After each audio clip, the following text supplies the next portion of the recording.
گشی تفصیلات دیے گئے بلال فیروز۔ جی بلال۔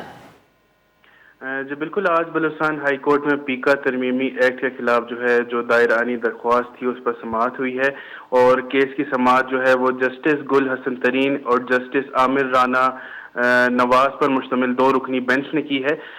Balochistan union of journalist BUJ اور بلوچستان بار کونسل کی جانب سے ایڈوکیٹ راہب بلیدی نے کیس کی پیروی کی۔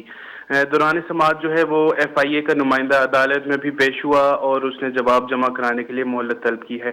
یاد رہے کہ گزشتہ سماعت میں بلوچستان ہائی کورٹ نے وفاقی حکومت کو نوٹس جاری کیا تھا اور کہا تھا کہ اس ایکٹ کو بنانے کی جو مراحت ہیں یا جو اس کے پیچھے جو حقائق ہیں ان کو سامنے لایا جائے اور اس کے لیے جواب جمع کرایا جائے۔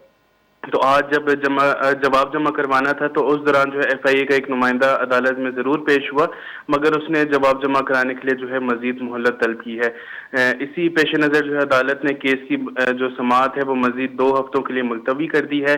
یہاں یہ بھی بتا چلوں کہ پیکا ترمیمی ایکٹ کو BUJ، بار کونسل اور انسانی حقوقی تنظیموں نے آئین سے متصادم قرار دے کر چیلنج کیا تھا، اور انہوں نے کہا تھا کہ یہ آئین کے خلاف قانون بنایا گیا ہے جس میں صحافیوں اور سول سوسائٹی کے نمائندوں کی جو آواز ہے اس کو دبانے کی کوشش کی جا رہی ہے۔ لہذا آج اس پر سماعت ہوئی، مگر مزید 2 ہفتوں کے لیے اس کو ملتوی کر دیا گیا ہے۔ جی بہت بہت شکریہ بلال۔